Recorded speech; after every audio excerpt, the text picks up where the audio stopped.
교수님 안녕하세요. 네, 안녕하십니까. 네, 김경민의 노트. 네, 가끔 만나는 사이. 네, 그 사이에 책을 내셨더라고요. 아, 예. 매년 쓰는 트렌드 책을 네, 여기 있습니다. 예, 네, 이번에 여기에 제 사진이 있었으면 얼마나 좋을까. 네. 근데 트렌드 2023 트렌드 뭐 그런 뭐 아니면 미래 어떤 트렌드 그런 거 책들이 꽤 있잖아요. 예. 거긴 그래도 틀려도 되는데 그럼 뭐 꼭 내년에 있으리란 보장이 있냐 그러는데 부동산은 워낙 민감하고 시세로 말해주기 때문에 이런 책 쓰기 부담스럽지 않으세요? 아, 그렇죠. 예. 부동산이 사실은 단타가 아니고 장타잖아요. 네. 그래서 트렌드라는 게 매년 나올 만한 게 사실 없긴 없어요. 네. 그래서 제가 책에서 하고 싶었던 것들은 이제 그럼에도 불구하고 이슈와 관련된 것들이 있어서 그건 좀 정리를 했고, 그리고 이제 말씀하신 부분이 이제 특히 이제 가격 예측 같은 경우에 네. 그거는 이제 틀릴 수도 있는 건데, 네. 이제 미국에서 제가 했던 게 예측하는 거여서 네. 거기서 하는 거 보면 대충 이제 미래의 어떤 그 바운더리 정도를 줘요, 레인지를. 예, 그래서 저도 이번에 작년에도 그랬고 네. 올해도 한 그냥 어느 정도 떨어질 거다, 또 올랄 거다에 대한 레인지 정도로 설명을 하려고 해요. 예. 아. 예. 근데 작년 2022는 어땠어요? 평가가?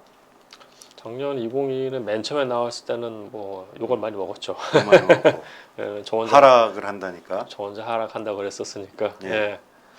근데 이게 뭐 이렇게 말씀드리면 좀 불편하실 텐데 당시에 작년에 했던 거는 이제 인플레이션이 올 거기 때문에 그러니까 기준금리를 올릴 거고 당연히 떨어지는 거거든요. 네. 그 레인지 들어간 것 같아요. 지금 하락 자체는. 근데 이제 상황이 너무 안 좋아지고 있는 게 좀 걱정되는 거죠, 사실은. 이거 제가 이거 뭐 맞췄다가 중요한 게 아니고요. 네. 이제 사실 경제 상황도 안 좋아지고 부동산 시장도 같이 안 좋아지는 게 좀 위급해서 위험하기도 하고. 2022 트렌드 2022를 썼을 때보다 특별히 더 안 좋아 예측을 벗어나게 더 안 좋아지고 있는 건 어떤 거예요? 인플레이션이 미국이 이 정도까지 올 줄 몰랐죠. 음. 인플레이션이 미국이 뭐 9% 찍고 8% 이상을 계속 지금 몇 달간 가고 있는 상황.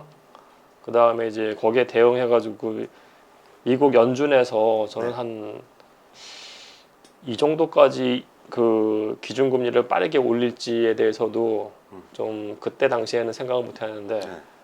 그게 크죠. 그러니까 인플레이션이 너무 많이 왔고 기준금리가 굉장히 더 빠르게 높게 상승하고 있다는 것. 그 다음에 세 번째는 사실은 2008년 위기에 사람들이 비교를 하는데 그때랑 다른 게 딱 세 개예요. 네. 아까 말씀드린 인플레이션, 기준금리 상승, 그리고 이제 중국 경제인데 네. 중국 경제 그때 괜찮은데 지금 너무 안 좋거든요, 사실은요. 뭐 셧다운 해가지고. 음.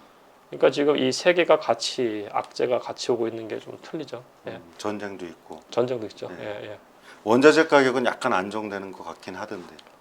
이제 경기 자체가 쿨링 다운 하고 있으니까 네. 조금 안정되는 것 같은데 상황 봐야죠, 또 사실은. 예, 상황을 봐야죠. 예. 작년에 우리 방송에 8월 정도의 방송이 현 시기를 그대로 예측했더라고요. 아, 그래요? 이렇게 유튜브에서 찾아볼 수 있나? 그렇죠. 예, 10개월 전? 음, 8월이면 14개월 전 방송이구나. 예. 이 상황을 그대로 예측해서 다시 보면서 사실은 안 맞기를 바랬는데 정확히 맞춰주셔갖고 아, 예. 2023 부동산 트렌드 2023 김경민 지음 자연인으로 살지 않는 한 경제인으로 살려면 읽어봐야 될 것 같습니다. 어떻게 구성돼 있죠? 그러니까 우선은 제가 그 부동산 관련된 시장 분석을 좀 했어요. 사람들이 잘 이해를 못하는 부분 또는 이제 네, 관심을 덜 갖는 부분인데 네, 이제 과거의 데이터의 어떤 패턴 같은 것들을 보면 시장을 이해할 수는 있거든요. 네. 그래서 광역시하고 그 다음에 서울시 구, 그다음에 네. 서울시 주변 도시의 어떤 2000년대 중반부터 현재까지의 과거 그 가격 흐름의 패턴 같은 것 좀 봤고요. 예, 그다음에 서울시 부동산을 포함해서 지금 이슈가 되는 부분들, 예를 들어 예. 재건축, 재개발이라든지 홍합 빌딩, 예, 그리고 뭐 예를 들어 초대형 초고가 주택 과연 좋은 주택이냐, 투자 네. 수익률 측면에서 뭐 네. 그런 얘기들. 나머지 두 파트가 좀 중요한데요. 다른 가장 중요한 파트가 이제 금리 이런 시나리오별로 이제 가격이 어떻게 될 것인가에 대한 이야기하고 사실 제가 요새 관심 있는 부분들은 이제 핫플레이스가 어디가 될 것인가에 대한 네. 부분이에요. 예, 그래서 네. 뭐 서울 편하고 전국 관련된 분석을 좀 했어요. 예.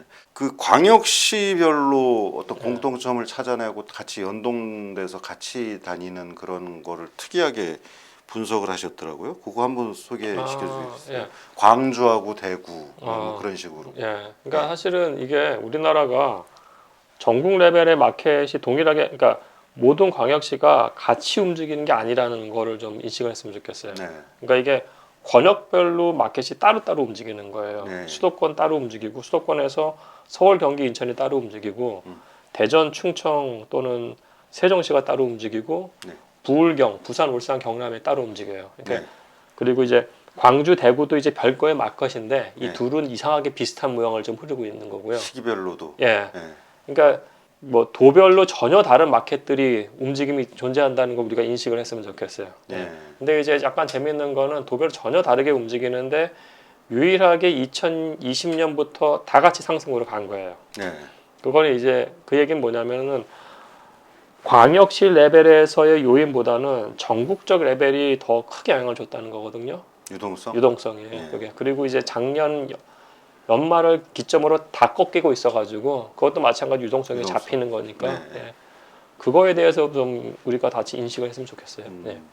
그러면 이제 유동성, 금리 뭐 같은 얘기겠지만 그런 부분을 제외한다면 광역시별로 어떤 특징을 가지고 시기별로 다르게 움직이는 그런 걸 포착하는 것도 부동산을 뭐 투자 관점에서 볼 때 유익한 정보가 될 수 있겠네요. 이 책이. 그렇죠. 사실 이게 보면은 부동산이라는 게 사실은 데이터가 어떻게 보면은 좀 영향을 줄 수기보다 데이터가 부동산 시장의 현황을 보여주는 거거든요. 네. 예를 들어서 재밌는 거는 저도 몰랐습니다만 대전하고 세종시는 2010년대 계속 평평해요. 가격이 네. 안 올랐어요. 네. 그러다가 2020년에 올랐다가 지금 급격히 껴지고 있거든요. 네. 그 시장은 뭐냐면은 그냥 가격이 안 움직이는 시장인 거예요, 사실은. 그럼 그 안 움직이는 시장이면은 유동성이 잡히면 다시 그 가격대로 그냥 원상 회귀가 되는 거죠. 예. 그러면 이제 거기에 과연 매매하기 좋은 시장이냐 아니면은 전세 살기 좋은 시장이냐 봤을 때 예. 오히려 대전, 세종 같은 경우에는 전세 살기에 되게 좋은 시장이라고 볼 수가 있겠죠. 가격이 안 움직인다고 하면. 예. 예.